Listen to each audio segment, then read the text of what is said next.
online, and I was reading the reviews about my talks, and multiple of them were like, okay, I have no idea what Kotlin is, but the speaker has cool cats, which is why I'm always coming. So thanks to Edison and Casper for making Kotlin more popular, I guess. So moving forward to the talk, the agenda will be to define what is a configuration. So like we will try to figure out like not the academical definition of it, but how do we understand it. We will move to the live coding part with the configuration in the code as the most simple solution to the configuration management. Then we will talk about various improvements of that approach, like environment variables, files, and dynamic configuration. There will be more like, as I mentioned, backend oriented, but I feel like some of the approaches are pretty common everywhere.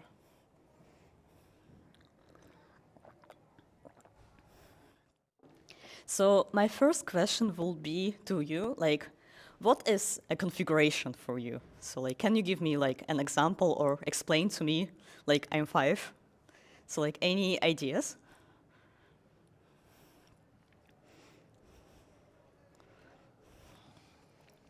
Okay, so like, let's say a token to a third-party API, is that a configuration?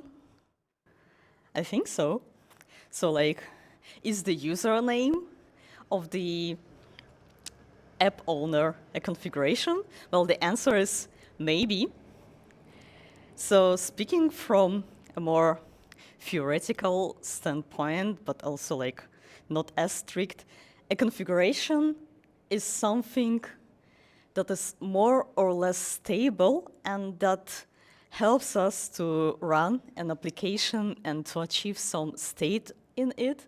So for example, a third-party token will be configuration, saying, okay, this feature flag enables us to do something new, is also like the configuration, depending like if it's turned on or not. So yeah, pretty sure that is a configuration. Well, the username, maybe user preference, can be also be defined as such. So it's kind of a rule to achieve some state. Cool. So now when we define the configuration, I decided to go for a real-life example. I went through the list of the open APIs, and one of them was simple. Okay, it's more like, okay, it's not simple. Actually, it's pretty advanced API for retrieving the current weather based on the latitude and longitude with various settings, like if you want to have the historical weather or not. So let's move to IntelliJ, and I'll show you the project that I prepared. So it's quite simple. It has a simple main function, simple client. I added some data classes to deserialize it using Kotlin X serialization, but that's basically it. So the main interesting part of it is this part, so the request. So for the educational purposes, I will say in this request, we have the configuration that is the URL and its parameters. So one may say, okay, it's not really a configuration, but for the educational purposes, it definitely is. So the latitude and longitude is some place in Japan. I think it's Kyoto. And let's try to run it and see if the current setup is working. Yeah, it's pretty much working. So like this is the original response. And in the end, it's parsed. So let me give you a short overview of the parameters. So like the latitude and longitude are like the coordinates, and the current weather is some flag which says, okay, we want to have a weather right now. It's reported once per hour, but the API also provides the historical weather, but we don't want that today. So speaking of the configuration, right now all of our configs are in the string.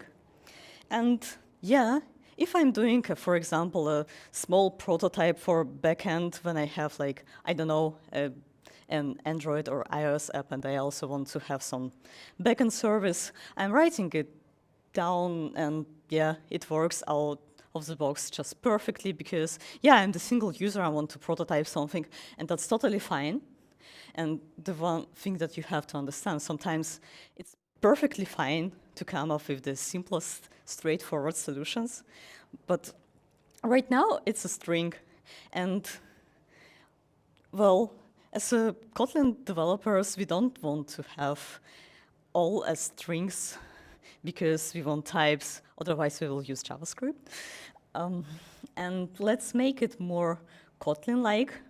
We can say, okay, let's extract some variables. So for example, this one will be a URL. This one will be a latitude. This one will be a longitude. And the current weather.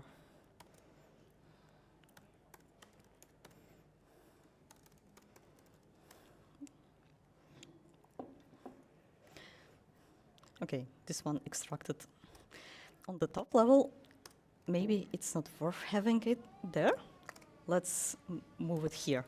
So right now it's working also just fine. Okay, in our current scenario, we don't really benefit from extracting it because we don't use types in it because we cast it back to the strings. However, one can imagine that we want to reuse some of our configuration. So right now we can do it because it's extracted. And also now we have types and we can introduce some additional checks. And since we have like the types defined, we can say, okay, this one definitely will be a Boolean or something, or this will be a number, namely double, as latitude and longitude is.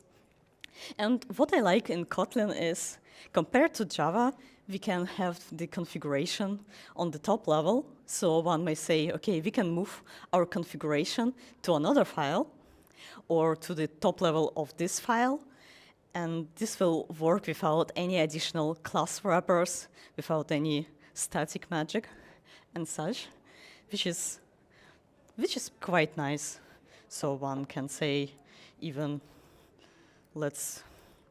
we can't move it like that outside, but we could do something like this. Yeah, here IntelliJ will suggest you to make it const. We can also do that. So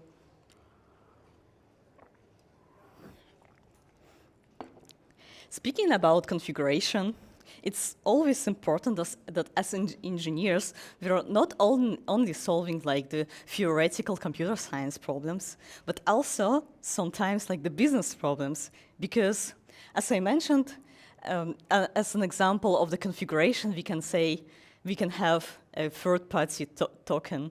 So like this token will be for some kind of sensitive service that is quite expensive, and it will be suboptimal if we expose this token to someone else. So if I'm working alone, of course, I can still have it here right now, but maybe at some point I want to publish my repository on the GitHub, and then I can say, okay, I can move my changes to the new change list and never publish it to the GitHub, but maybe I'm not working alone.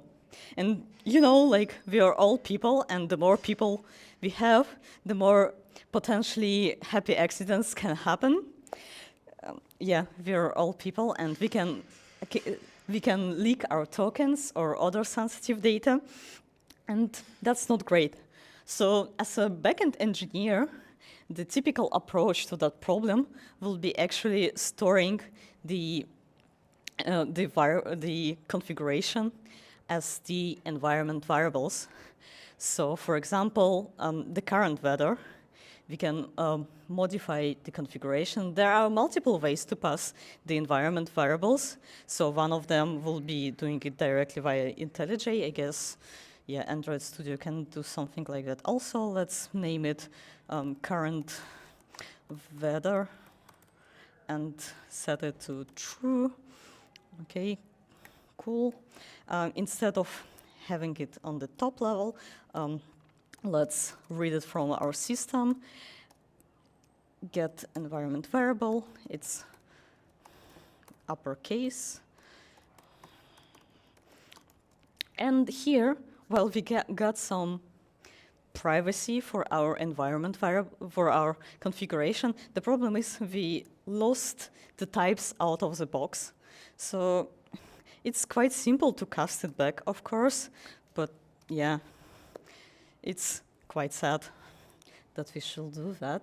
So I'm using Boolean strict to cast it explicitly. True should be true and false should be false without any additional magic. Let's see that it worked. So yeah, everything is still working fine. If it weren't, so like we can check, for example, setting it to, I don't know, to something completely wrong. Yeah, now it's not a Boolean value anymore. So yeah. So right now, when we have the environment variable, and it's just one, it's quite convenient, but sometimes we have like lots of them, and just passing it like that, like a long line of additional parameters when running is not as great. For that, we can have, for example, a separate file that won't work out of the box, but some plugins enable us to use it, called .env. And it looks pretty much the same as, passing it directly. Let's remove it from here and pass it here. So it's like essentially a value key equals value file, and the magic here for IntelliJ at least, it's the env file plugin where we can enable the env file in the menu. So it's like in sources.env. And the environment variables will be read from here. So why this approach is used at all? So like one of them, yeah, if you have multiple environment variables, and another one, there is an option to have multiple environment, so like .env files, one of them the true.env and .env.local, for example, that will be added, for example, to gitignore. In .env, you will have only like the keys without any values or like with dummy values. And in the .env.local, you will have something for the actual development that shouldn't be pushed into your repository. So that's one of the approaches. Let's rename it back to the .env file. And yeah, now when we have it as a separate file, let's take a look at the other options that we have as the developers, as the files, because yeah, it's just a key and the value. Maybe it's not as readable. So the most popular one, maybe, or not, at least one of the most familiar ones is YAML. The problem with YAML is, like, okay, I don't know why the fonts are broken. I think it's also the YAML problem, but it's really simple, and that's what makes it bad, because it's perceived as simple. But do the engineers actually know the spec of the YAML? So, for example, do you know? So, like in Kotlin, there are two valid values for a Boolean, like the true and false. And my question is, how many valid values can a Boolean have in YAML?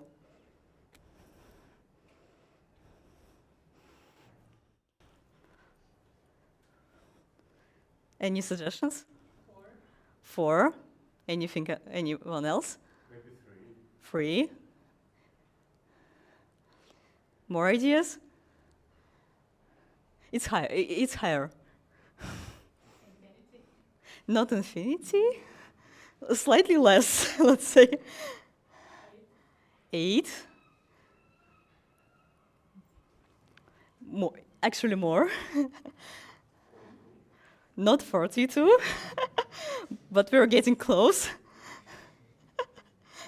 Okay, the last guess. It's less than 42.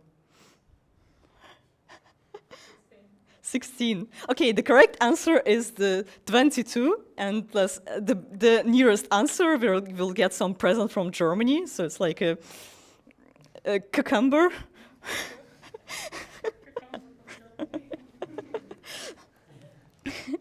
And it's actually a wide-known problem called Norway problem, because a lot of engineers are just throwing around the no's, and no is actually a valid Boolean value in the YAML, the first version of YAML. I think this one is still the most prevalent here. So there are various options like true, false in various upper cases and lower cases, yes and no, the Norway problem, on and off, and I think something else, N and Y as the letters. So like, yeah, the problem with YAML is first, like the engineers are overconfident when they're using it because it's like really simple. So like the keys and the values are there. So what could go wrong here? And another one is it's machine readable, but barely human readable and human writable sometimes. Because if you want to introduce another like layer of the indentation, it will likely break because it will still be valid to some degree, and it's so hard to comprehend it sometimes, which is why personally I prefer using JSON. Many people won't agree with me because it feels more like cluttered because it has curly braces, but at least the structure is better defined for me. As a downside for the JSON, you cannot write comments here, but you can do it in JSON 5, which has less quotation marks, and now you can write comments. Sadly, it's not popular at all. I use it in my home project, but yeah, no one else does. Another interesting variation is TOML, which is also a key value, but it has the blocks. For example, here you can see the app, which defines the block. So that way you can achieve some hierarchy and grouping compared to the file that we had before. And the last but not least is the .properties files. So like it looks essentially the same. The .env file, you cannot have any real nesting or hierarchy here. So like the weather.current is not a real hierarchy. It's like just a fake one because it's just the entire key. And one may ask, like, why would you use the properties file in the 2023? Well, at least for the backend, like, Karin, why are you suggesting using that for backend? Like, because it's working out of the box and it's quite stupid and simple. So you can just use it from your Kotlin project and not like not enable any dependencies, nothing. It just works, which is why it's great in its simplicity. Let's try to enable .properties files in our project.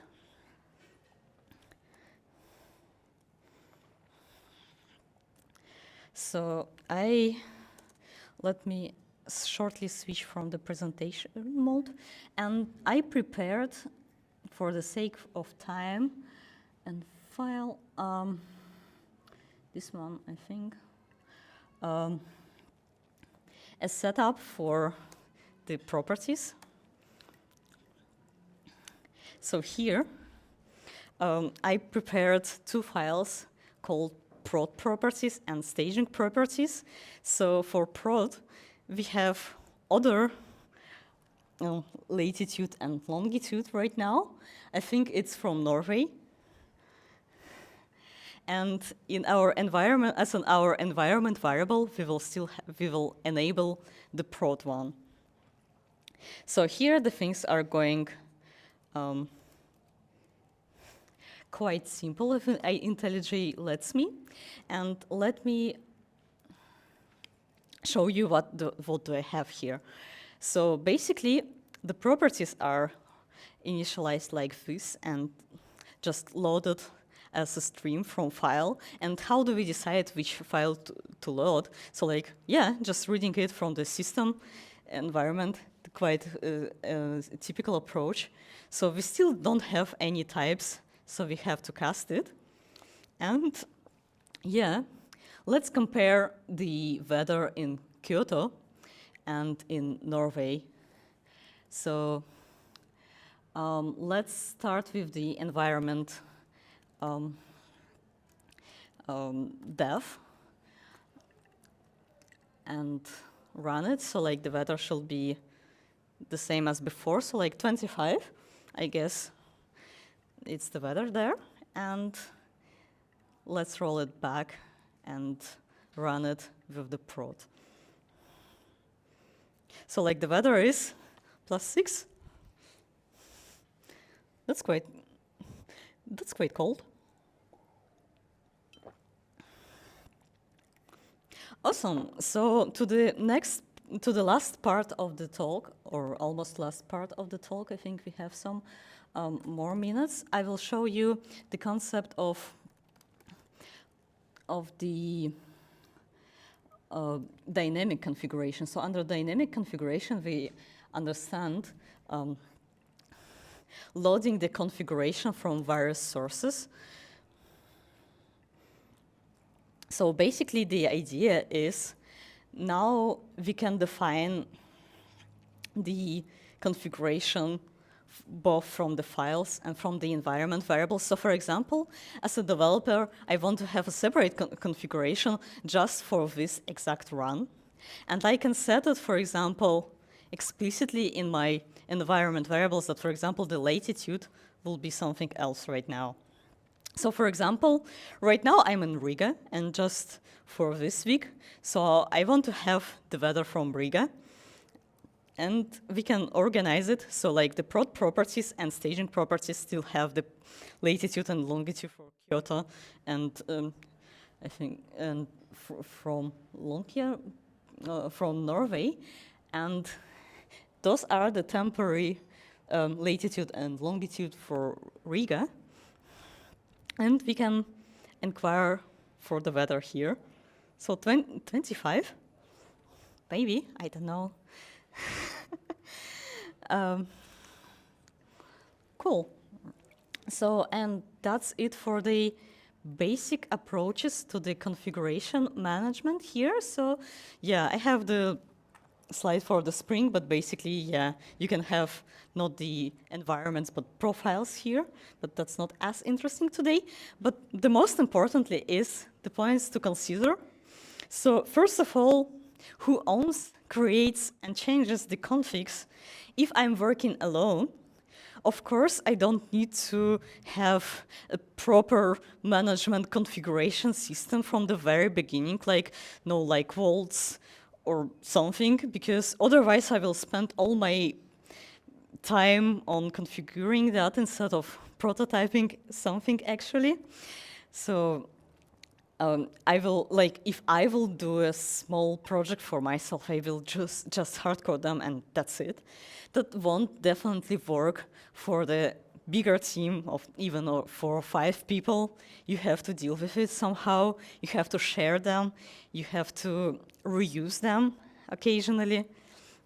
So you will have a absolutely different approach. So how do you share them and how do you distribute it is another question, because you definitely don't want to publish your super secret token for everyone, because, yeah, for reasons maybe you want to, I won't stop you. Which is why you have to somehow prevent it. And the teamwork, the single source of truth, how fast you can ship the changes, because if you want to make it in 10 minutes, you will likely store them as a plain code or plain text. And always don't forget about sensitive configs and virus contexts, because some data shouldn't be stored exposed, and some data shouldn't be stored for some exact situations. And that's basically the main points for the configuration management in Kotlin. If you have any questions, I can answer them. Otherwise, this is my cat Edison.